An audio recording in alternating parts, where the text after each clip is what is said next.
have a couple of questions I want to answer today about heaven. The first one is, will there be day and night in heaven? That was from Carrie. And then the second one is similar to it.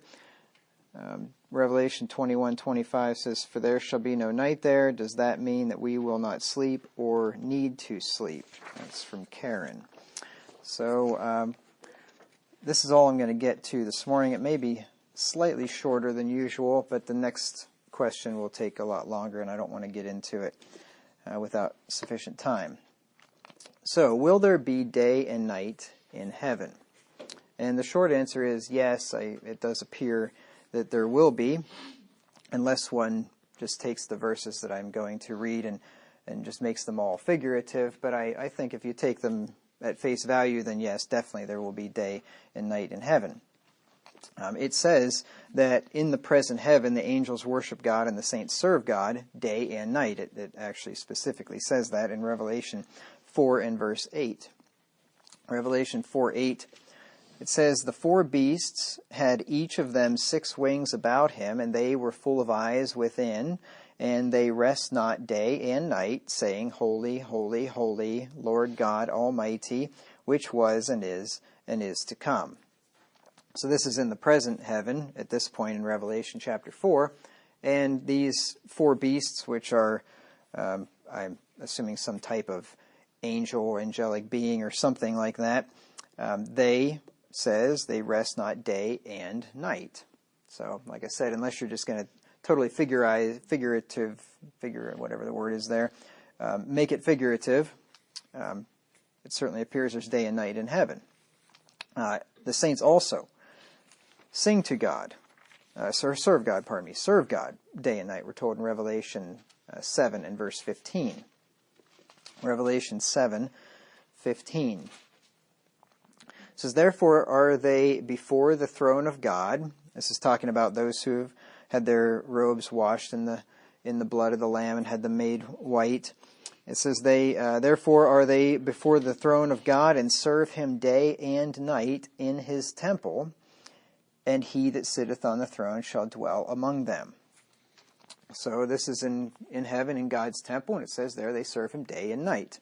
So I take from that there's day and night in heaven. Now, somebody might say, well, the next verse does say that the sun's not going to light upon them. So maybe that means there's no day or night in heaven. Well, if the sun doesn't light upon them and there wasn't another source of light, then that would mean there's no light there, for one thing. But there is an answer to that as well. There's a more simple answer to that, as I will show you here in just a second. Let's just read that verse. Revelation 7:16. It says, "They shall hunger no more, neither thirst any more, neither shall the sun light on them, nor any heat." So somebody might say, well, the sun's not going to light on them because there is no sun. But that's not what it says. It doesn't say there is no sun. It says the sun won't light on them, and it says nor any heat. Now, if you want to take this absolutely hyper-literally, and it says there is no heat, is it absolute zero in heaven, and no heat lights upon them at all? Obviously not. What is this talking about? Oppressive heat, right? They're not going to have oppressive heat on them. They're not going to have oppressive sunlight on them. You stand out in the sun for a few hours, or in my case, a few minutes, and you are oppressed by the sun. We're not going to have that in heaven. Like I said, this doesn't necessarily mean that there will be no sun in heaven. Now, I will get to the new earth, and people will say, that they don't think there's no night there, therefore there's no sun. But I'll get to that too. So just give me a minute. Like I said, this is in reference to the heat of the sun and the harm that it can cause if one is exposed to it for too long. Because seeing the sun is not a bad thing. When it says that the sun won't light upon them, if that means there is no sun, well, then God would have taken away a great blessing that we have now that we wouldn't have in heaven, because seeing the sun is a blessing, right? Let's look at Ecclesiastes 11 and verse 7. I just thought about this morning. Ecclesiastes 11 and verse 7.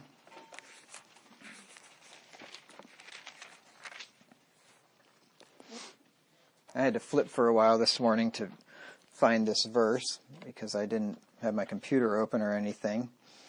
But thankfully I found it. Solomon said, "Truly the light is sweet, and a pleasant thing it is for the eyes to behold the sun." So the sunlight is sweet, and it's pleasant to behold. And I don't think I probably have to tell any of you that for you to know it. Everybody knows that. I think it would be a strange person that doesn't enjoy beholding the sun, a nice sunny day. So if there's no sun in heaven, well, that would be a blessing that we wouldn't enjoy that we have here. So that would be one thing to think about. But I think just the context here makes it clear that the sun lighting on them is the oppressive heat beating down on you from the sun. Notice that it's spoken of there in Revelation 7:16, along with neither hungering nor thirsting. Right? So these are bad things. Right? The sun's not a bad thing, but the sun beating upon you with heat is a bad thing. So you're not going to have that. You're not going to have hunger and thirst in heaven. This is going to be a nice, enjoyable place. Now, even if I granted the argument of somebody that says, well, you know, the heaven's way outside the universe somewhere, so obviously the sun's not there, right? And so even if I granted the argument that there is no sun in heaven, that still doesn't mean that there's not day and night in heaven. Because you can have day and night and light and darkness without the sun. Do you need a verse? Genesis chapter 1. 3 through 5. You remember in the very beginning when God created the heavens and the earth? He didn't create the sun until the fourth day. And yet, when you read each day of creation, it says there was evening and morning, the first day, the second day, the third day, and so on. So there was morning and evening, and light and darkness, before the sun was created on the fourth day. Genesis 1, 3 through 5. This is on the first day. And God said, "Let there be light," and there was light. And God saw the light, that it was good. And God divided the light from the darkness. And God called the light day, and the darkness he called night. And the evening and the morning were the first day. So the light was good. The darkness was good. And evening and morning tells us that there is a part of the day that's dark and a part of the day that's light, right? So you had that even on the first day before there was sun and moon and stars. Now, I'm assuming that the light emanated from God himself, but when he said, "Let there be light," obviously he wasn't creating light that is in himself, that's part of him. So either it was some additional light or it was just saying, "Let my light shine on the earth," or I don't know exactly how it worked. But what I do know is that there was light and darkness before there was sun, moon, and stars. Let's look at just look down a little bit to verse 14 through 17. This is on the fourth day now. And God said, "Let there be lights in the firmament of the heaven to divide the day from the night, and let them be for signs and for seasons and for days and years. And let them be for lights in the firmament of the heaven to give light upon the earth." And it was so. And God made two great lights, the greater light to rule the day, that's the sun, and the lesser light to rule the night, that's the moon. He made the stars also. And God set them in the firmament of the heaven to give light upon the earth. So, here we have sun and moon and stars on the fourth day giving light on the earth, but there was already light on the earth prior to that. There was already light and darkness. So my point is that even if there is no sun in the present heaven, you can still have day and night there, because you had day and night before the sun was created here on this earth. Now, what about the new earth? Will there be day and night on the new earth? Now, somebody will take you to, no doubt, if they know the Bible at all, to Revelation 21, and they'll say, in the New Jerusalem, on the new earth, there is no night. And that is true.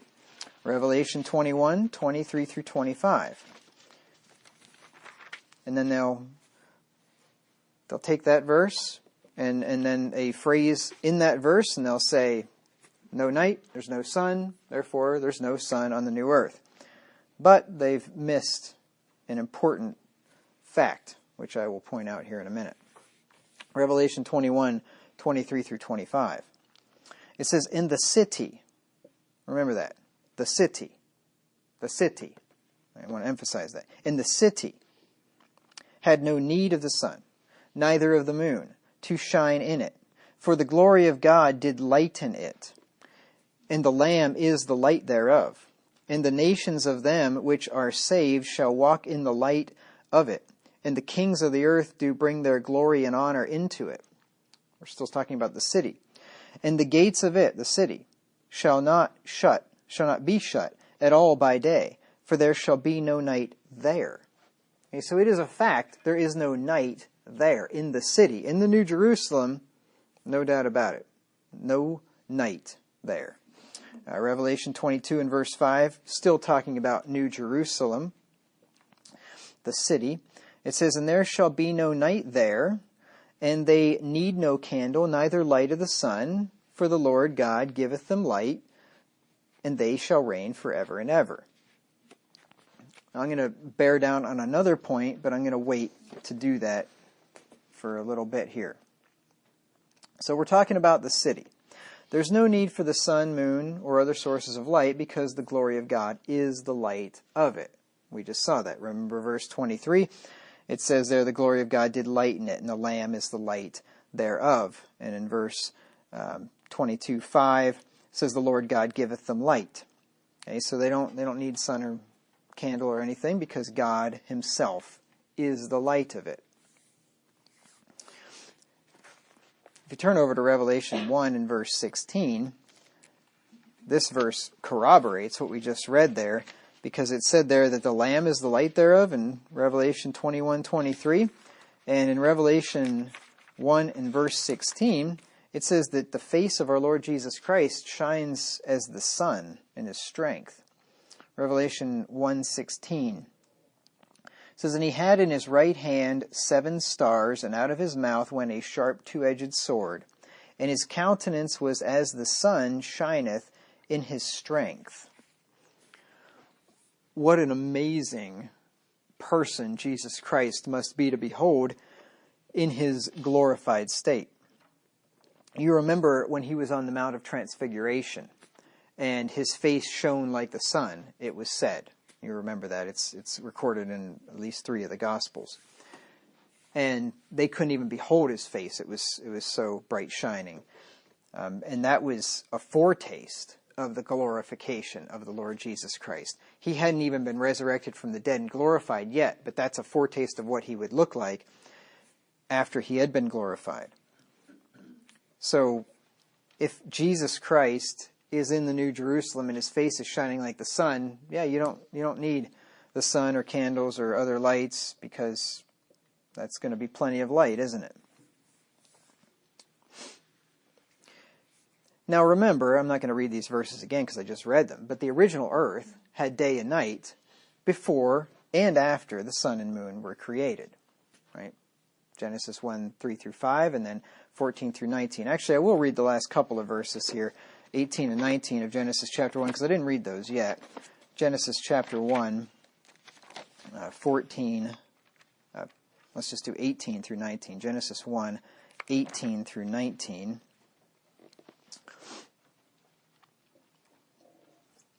We'll just start with verse 17.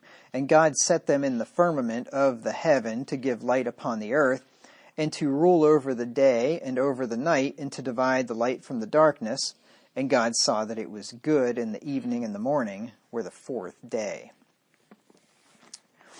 So, on the original earth, you had day and night, before and after the sun and moon were created. As I've mentioned a number of times, referring to what I've taught previously in this study, the new earth and heavens will be a restoration and a glorification of the original earth and heavens. You'll remember that from several weeks ago. And I said at that time that was a key factor in this study. That was something that you needed to get your mind wrapped around, because if you understand that the new heavens and earth will be a restoration and glorification of the previous one, the original one, then we can learn a lot about the nature of the new heavens and the new earth, because we can look and see what the original earth was like, and we can say, okay, it's going to be like that, only a lot better. So therefore, it would seem that there would be day and night on the new earth although there will be no night in the city, the New Jerusalem. See, because there is a distinction between the new earth and the city.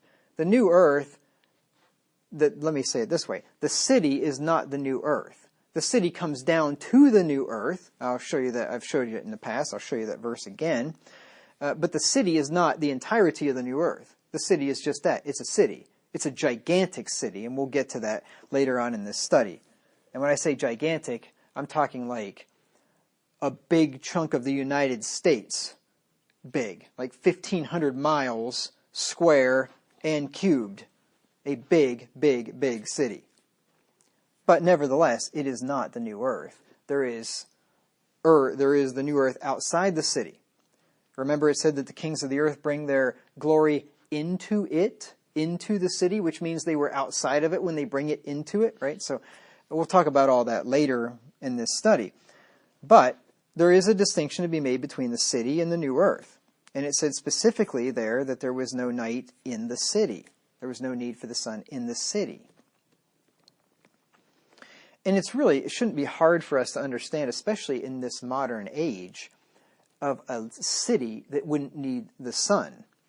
See, in Bible times, cities were lit by candles, so cities would be dark places at night, right? Candles, lanterns, things like that, fires or whatever. But today, with modern cities, you walk downtown in a modern city at night, you don't need a flashlight, right? It's not maybe like the noonday sun, but it's pretty bright.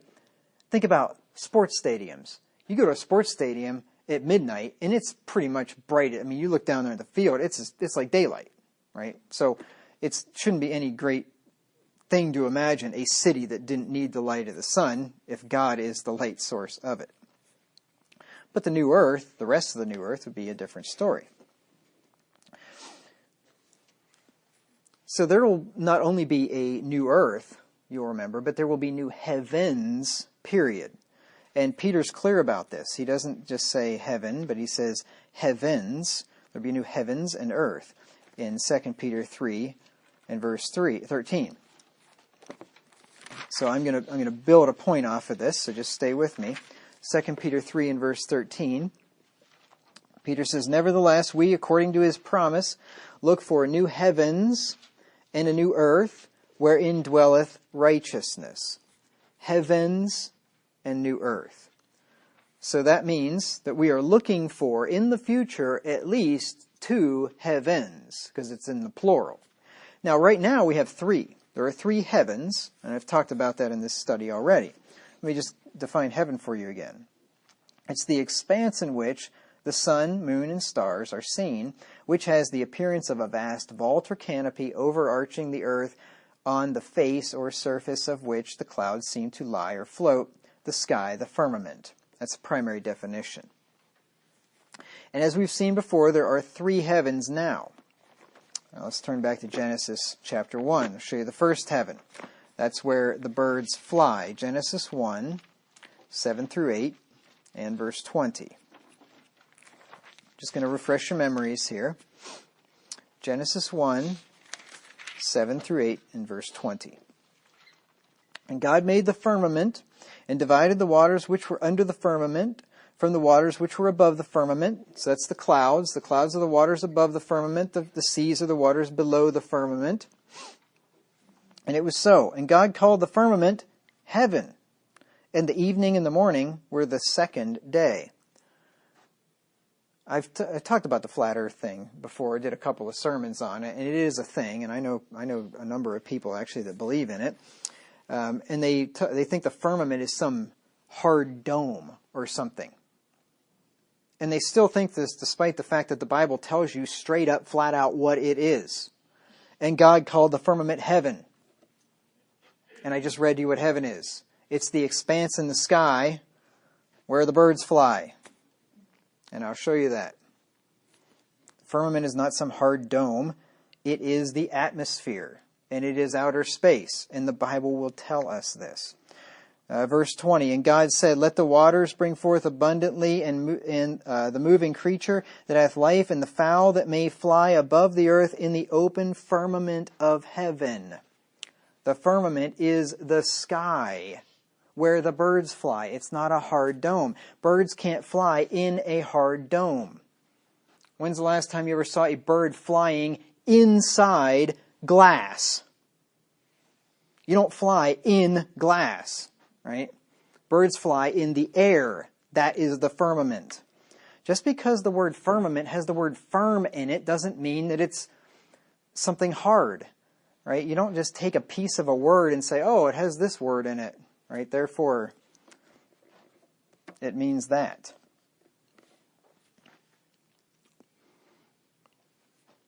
So anyway, that's the first heaven, or the first firmament, you could say. It's where the birds fly. Then the second heaven, or the second firmament, you could say, is outer space, where the sun, moon, and stars reside. Genesis 1 and verse 17. And God set them in the firmament of the heaven to give light upon the earth. This is the sun, moon, and stars he's talking about. Set them in the firmament. They're in that expanse above the earth. Right? You've got the first heaven, the first firmament, which is the atmosphere where the birds fly, the air. You have the second heaven, or the second firmament, which is that expanse where the sun, moon, and stars are. And we know that there are three heavens because Paul said he was caught up to the third heaven. So there are three heavens, and the Bible just told us here that there are two different firmaments, which are each heaven. So there's two heavens spoken of here in Genesis 1, two firmaments spoken of. Doesn't fit the snow globe theory. But anyway, I don't need to preach on all that again. And then, of course, you have the dwelling place of God. 2 Corinthians 12 and verse 2. 2 Corinthians 12 and verse 2.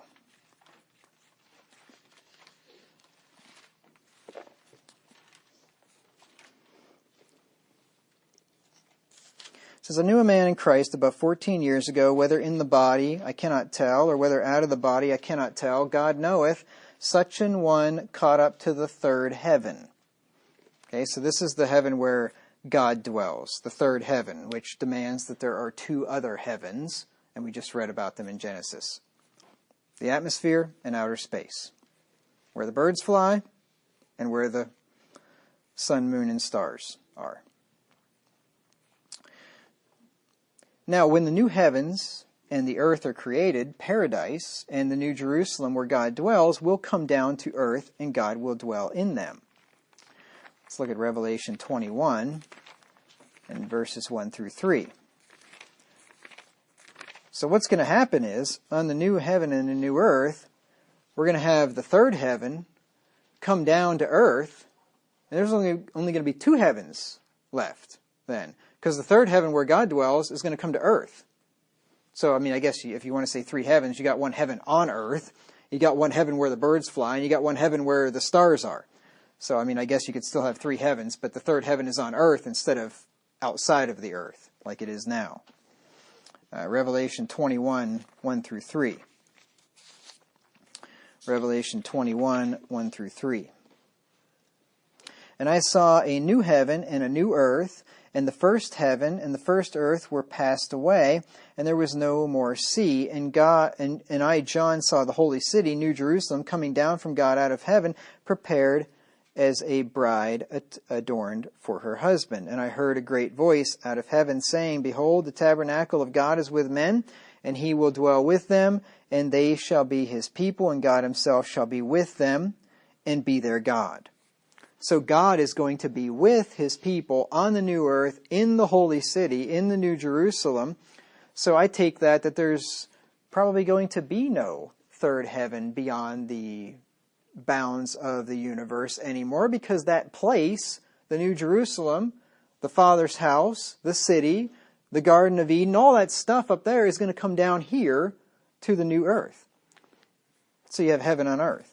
So, like I said, I guess you can have all three heavens, but one of them is just now on the earth. So therefore, at least outside of the earth, there will be two heavens that remain, the atmosphere and outer space. because God's going to create new heavens. Now God, it nowhere says that God is going to create a new Jerusalem. Right? When you got New Jerusalem in heaven, in the third heaven where God dwells, it nowhere says that that's going to be melted down with fervent heat. The place where God dwells is not going to be destroyed and made anew. So the new heavens that God creates, that Peter told us about, have to be the first and the second heaven. Right? The atmosphere and outer space. That's what's going to melt all down and be recreated. The third heaven is not going to be recreated. So we're going to have two heavens remaining. Now it's reasonable to conclude that the second heaven will have sun, moon, and stars in it, just like the original creation did. Remember, the new earth and the new heavens are a restoration and glorification of the original. So it makes sense that if the original had sun, moon, and stars and planets, then the new heavens will have sun, moon, and stars and planets as well. And yes, the Bible even talks about planets in one of the prophets. I don't remember which one it is now. I could find it for you later. Let me just see if I can find that for you quickly. That's another one. The flat earthers say there are no planets, and there are planets. 2 Kings 23:5. 2 Kings 23:5.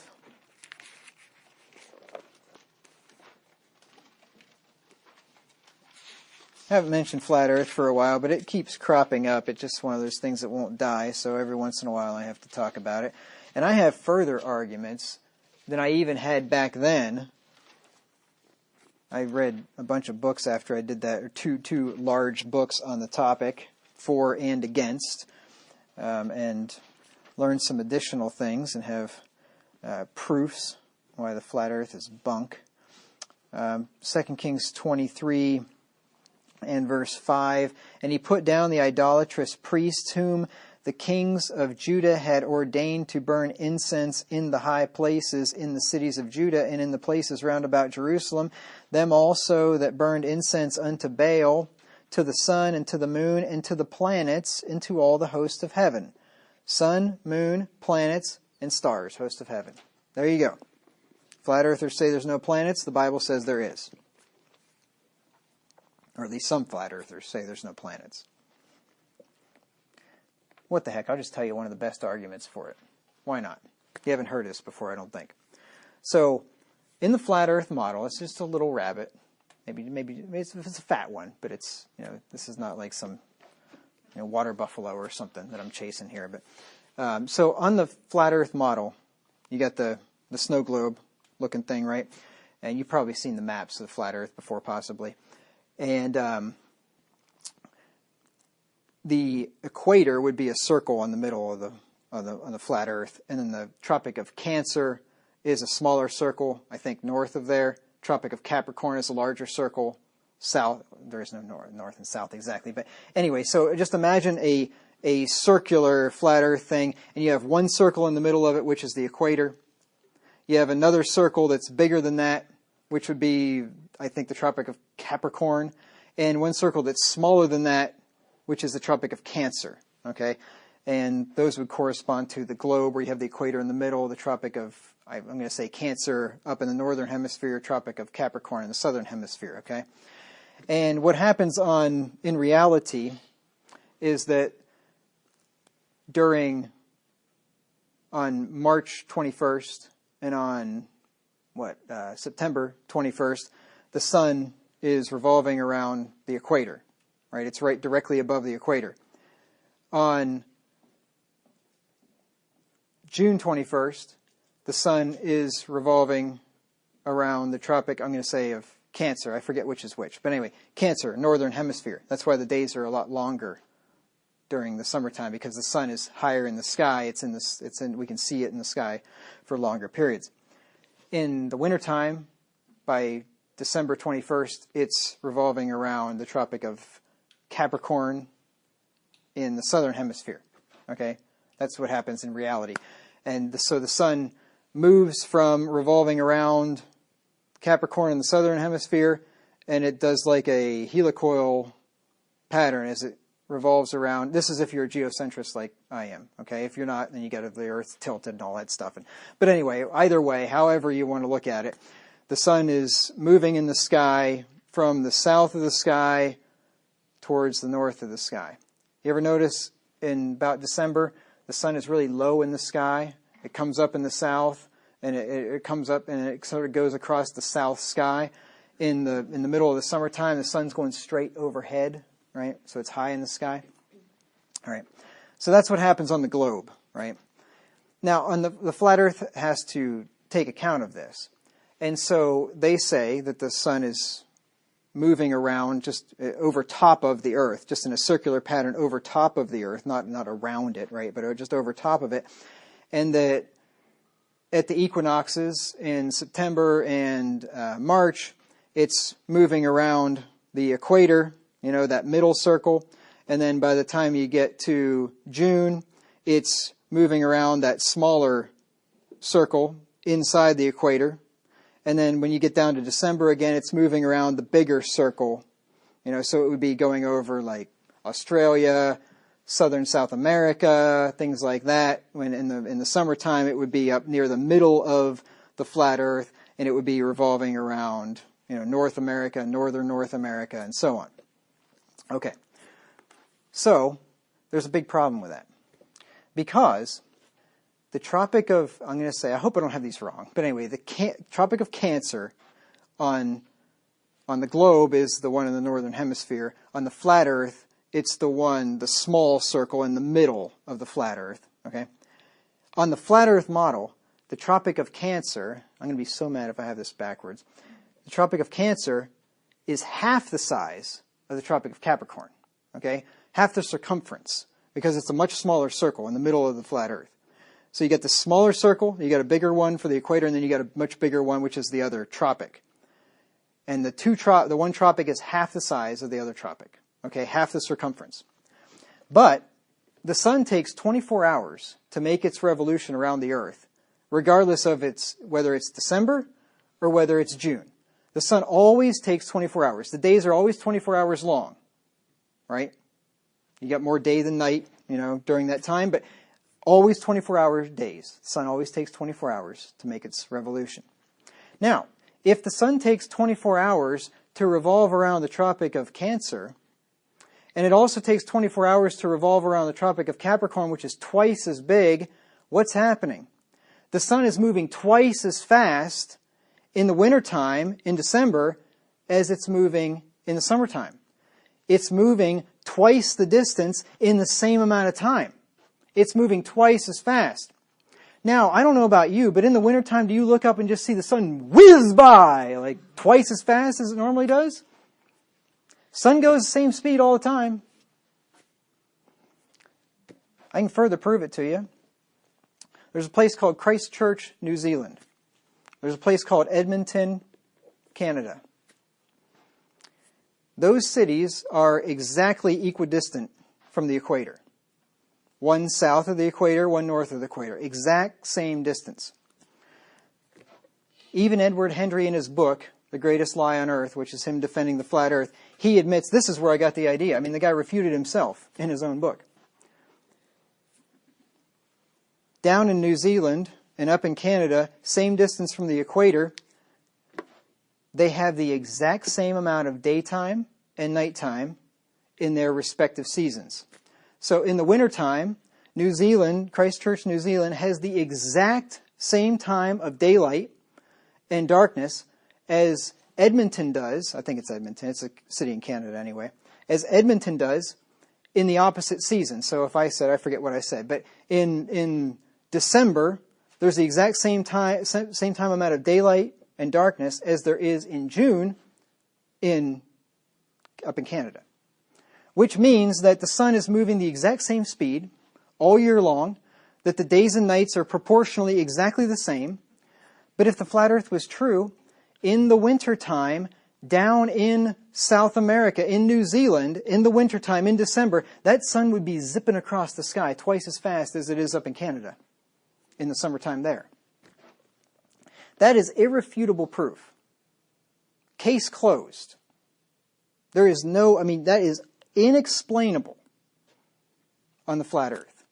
So anyway, that's just one more argument for it.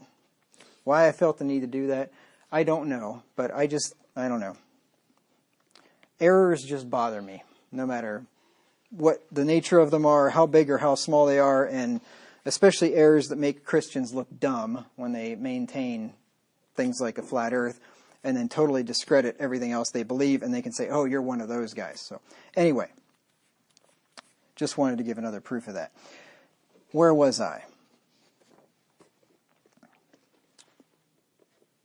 So there will be two heavens that remain, the atmosphere and outer space, after the earth is destroyed and the new heavens and earth are created. It's reasonable to conclude that the second heaven will have sun, moon, and stars in it just as the original creation did. Remember, I think that's where I left off. The original, the new heaven, the new creation will be a restoration of the previous one, right? So the sun, moon, and stars were all very good. It was a very good creation. God's going to recreate everything just like it was. Now, I want you to notice something that I didn't point out before. I wanted to wait until now. Revelation 21 and verse 23. I said the sermon was going to be shorter than usual, but that was without the big fat rabbit. So maybe it'll be normal length now. Revelation 21 and verse 23. It says, and the city had no need of the sun. You notice that? No need of the sun, neither of the moon, to shine in it. I want you to notice that word need. Revelation 22 and verse 5. And there shall be no night there, and there shall be no night there, and they need no candle, neither light of the sun. For the Lord God giveth them light, and they shall reign forever and ever. You see how they need no sun, they need no candle. The glory of God did lighten it, the Lamb is the light thereof, there in verse 23. It doesn't say that there are no sun. It just says you don't need it. Right? They're both talking about the city, the New Jerusalem, which gets its light from God's glory, which we just saw. And neither of these passages say that there is no sun or moon on the new earth and the new heavens. They just say that people in the heavenly city don't need them because God is their light. Right? So there's a big difference between the Bible saying there is no sun and that they don't need the sun in the city. Right? I'll read you what Alcorn said. I thought this was good. No reason for me to really just repeat it in my own words. I'll just read it to you from him. This is in his book called Heaven, as I've mentioned numerous times, page 272. He says, the emphasis isn't on the elimination of sun and moon, but on their being overshadowed by the greater light of God. Who needs a reading lamp when standing under the noonday sun? Right? You get the point, right? If you stood out in the noonday sun, it doesn't matter whether you have a reading lamp or not. The reading lamp makes no difference whatsoever. You couldn't even see the reading lamp, right? When you're in the New Jerusalem and you're in the presence of God and He is the light of it, you don't need the sun, and you wouldn't even be able to tell the difference if the sun was out or not, right? Because God is such a bright light. Who needs the sun when the light of God's presence pervades the city? The sun is local and limited, easily obscured by clouds. God's light is universal, all-pervading. Nothing can obstruct it. God Himself will be the light source of the New Jerusalem, restoring the original pattern that existed in Genesis 1 before the creation of sun and moon. Light preceded the light holders, sun and moon, and apparently God's very being provided that light, Genesis 1:3. So it will be again, another example of how the last chapters of the Bible reestablish something from the first chapters. So I think that's a pretty good explanation. Not that there is no sun, but they just don't need it in the city. Now, if there are heavens, then there are sun, moon, and stars in them, just like there was in the original creation. Because really, what are heavens if there's no sun, moon, and stars in them? It's just a big, vast nothingness. And what is the point of having a big, vast nothingness overhead? what's that even for, right? If you don't have sun, moon, and stars in the heavens, then do you really even have heavens? You just got a bunch of nothing. What is that? That doesn't really make it much sense, does it? If there are sun, moon, and stars in the new heaven, then it would stand to reason that there would be day and night in the new earth, just as there was in the original creation.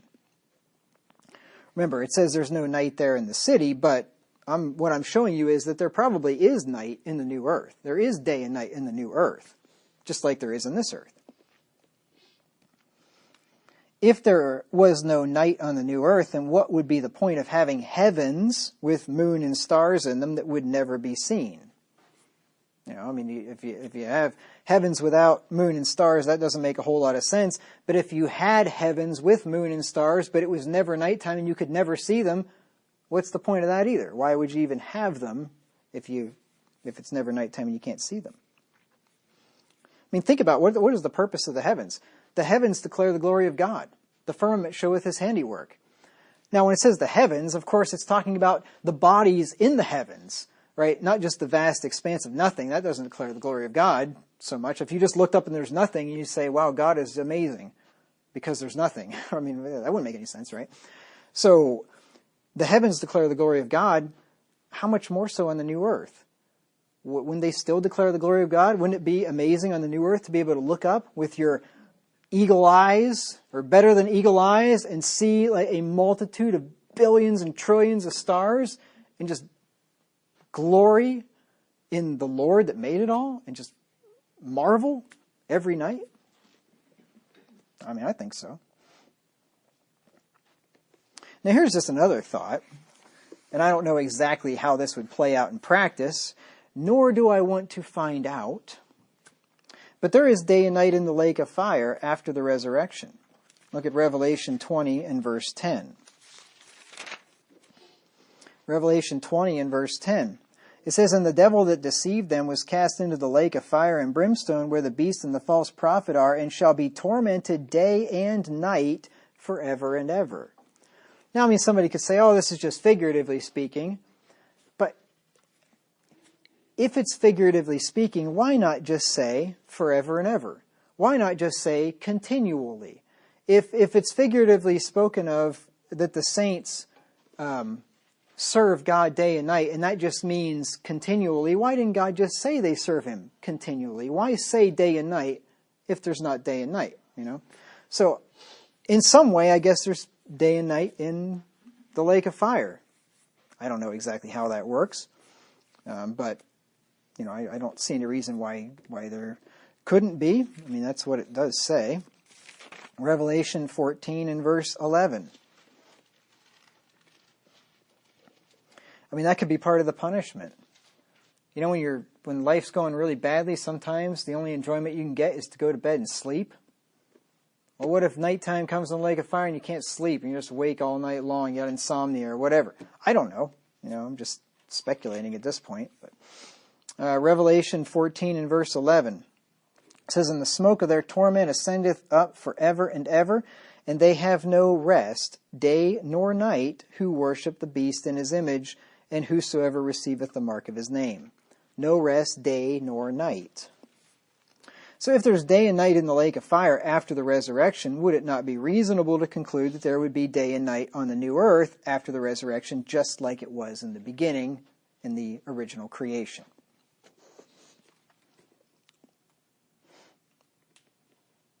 There will be no night in the heavenly city, as we've already seen, because God's glory is there to give it light. But there will likely be night on the rest of the new earth outside of the city. Now, I guess this would go into the next question, if we'll sleep or not. Now, when we're in the city and not in our vacation home outside somewhere else on the new earth, when we're in the city, if it's daylight 24 hours a day, are we going to be able to sleep? Maybe our mansions are going to have darkening curtains in them, right? Why not? My mansion's got darkening curtains in the bedroom now. Why wouldn't my mansion in heaven have darkening curtains in the bedroom? I don't see any problem with that. So next question. For there shall be no night there. Revelation 21:25. Does that mean we will not sleep or need to sleep? Well, I've already pretty much, I've talked about the fact that there will be no night in the New Jerusalem, but that doesn't necessarily mean that there will be no night in the New Earth outside the city. And we've already looked at the fact that night is spoken of in heaven, Revelation 4:8 and Revelation 7:15, when the angels worship God and the saints serve God day and night. So there is night spoken of in the new, or in the present heaven anyway. And the Bible teaches that they that sleep at night. Let me give you a verse for that, in case you didn't know that. 1 Thessalonians 5:7.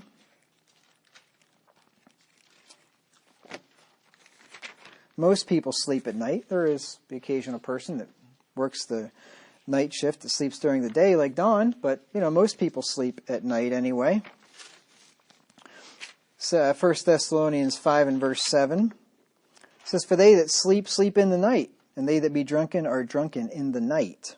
Okay, so there's night in heaven, is my point, and the Bible says that they that sleep, sleep at night. So what do you do when it's nighttime? You sleep. Well, there's night in heaven. Well, what's that tell you? Well, you probably sleep then. Maybe, right? So sleeping is resting, although not all resting is sleeping. Right? Let me say it again. Sleeping is resting, but not all resting is sleeping. So if you're resting, you're not necessarily sleeping, but if you're sleeping, you are necessarily resting. Matthew 26 and verse 45. Matthew 26 and verse 45. "Then cometh he to his disciples, and saith unto them," this is our Lord Jesus, "Sleep on now, and take your rest. Behold, the hour is at hand, and the Son of Man is betrayed into the hands of sinners." They couldn't stay awake with him to pray while he was praying in the Garden of Eden, in the Garden of Gethsemane, pardon me. He says, "Sleep on and take your rest." Remember with Lazarus in John 11 and verse 13? John 11 and verse 13.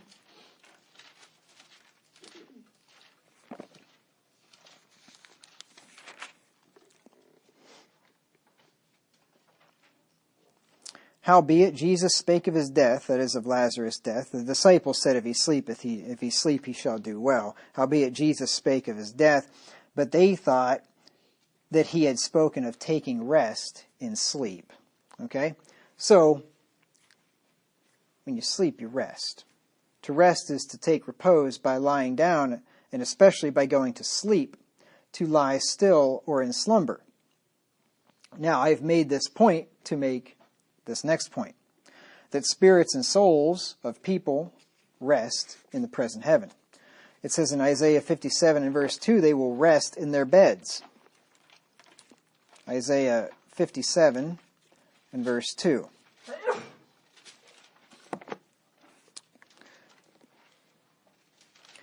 I'll just start with verse 1. Isaiah 57:1. "The righteous perisheth, and no man layeth it to heart. And merciful men are taken away, none considering that the righteous is taken away from the evil to come. He shall enter into peace. They shall rest in their beds, each one walking in his uprightness." So this is talking about in heaven. After they die here on earth, they go to heaven, they enter into peace, and they rest in their beds. Now, I guess that could mean they just lie down and lay there and don't sleep and just take a rest. Could. But in that, sleeping is taking a rest, and where do you sleep but in your bed? So if you're resting in your bed, is it a great stretch of the imagination to imagine you're sleeping in your bed in heaven? Not a big stretch of my imagination anyway. The martyrs were told to rest yet a little season until their brethren would be killed and come to join them in heaven. Remember Revelation 6 and verse 11. Revelation 6 and verse 11. They cried out to God. They want to know how long it's going to be before he avenges their blood.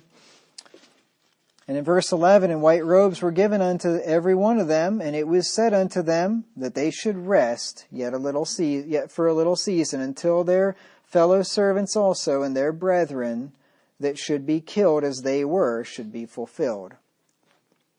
just rest. Sometimes if you're stressed out or you're depressed, just go to bed. I mean, you don't want to go to bed forever, but just go to bed. The worst thing you can do, in my opinion, if you're depressed, is to sit up half the night on your smartphone watching nonsense instead of just go to bed. Go to bed and sleep. That's the best thing you can do when you're depressed. When I'm depressed, that's what I do. If it's nighttime. If it's daytime, I work. You want to get undepressed? Work. And then if it's nighttime and you're depressed, you want to get undepressed? Sleep. Work or sleep. Whatever time of day it is. That always helps me anyway.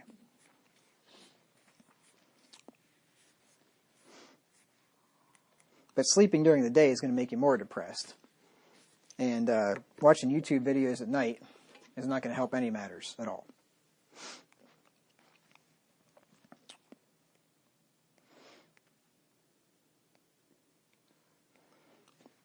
Saints are said to rest from their labors in heaven. Revelation 14 and verse 13. Revelation 14 and verse 13. Revelation 14:13. And I heard a voice from heaven saying unto me, Write, Blessed are the dead which die in the Lord from henceforth. Yea, saith the Spirit, that they may rest from their labors, and their works do follow them. When you go to heaven, you get to rest. That's God's retirement program right there. You die, and then you rest from your labor. So there's what? 3 verses. 3 verses there that tell us that saints are resting in heaven and even in their beds in one place. So I think there's a pretty good chance that we're going to sleep in heaven. So there's no reason to think that their rest in heaven would not include sleep.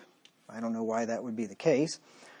And if the souls and spirits of men in heaven need rest or sleep, it would follow that the resurrected bodies of the men in the New Jerusalem and in the New Earth likewise need rest and sleep, since a fundamental need of a human body is sleep.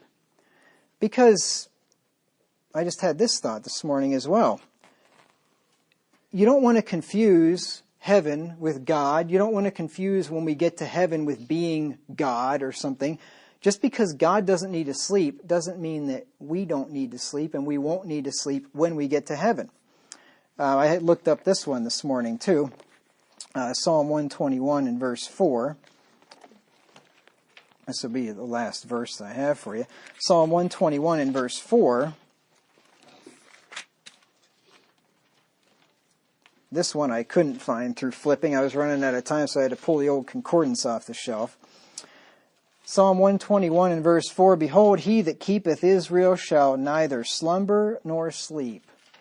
See, God doesn't need to sleep because God is infinite. He's infinite, has infinite energy. He's not, a man like us. Now, whether Jesus will sleep being a man or not, I don't know. He's still God. He's man and God, so his divinity obviously could sustain his humanity and not need sleep. So whether he sleeps or not, I don't know. But God, the Father, does not sleep because he's a spirit. He's God. He doesn't need to sleep. But you're not God. And when you get to heaven in your resurrected body, you're not God. You're going to be a human being in a resurrected body, but a human being nonetheless. And guess what? Human beings are designed to sleep. We work and labor and do things, and then we get tired and we sleep. And I don't see any reason why that wouldn't continue on the new earth. I could be wrong about that. I mean, we'll have to wait until we get there to see. But I don't see any reason why we would not sleep in our resurrected bodies on the new earth. So next time we'll pick it up, and I'm going to look at, and this probably will take more than one sermon because it's a big question, and that is, the question is, what is life like in the present heaven? So we're going to look through the Bible and figure out as much as we can about life in the present heaven, and then we're going to later on look and see what life is like on the new earth. That'll be a future question to answer. Just a quick note at the end of the sermon. The most important thing a believer in Jesus Christ can do is to be a member of one of God's true churches. If you're not already a member of one, go to pastorwagner.com/churches to see if there is a true church or other believers of like faith near you. That's pastorwagner.com/churches.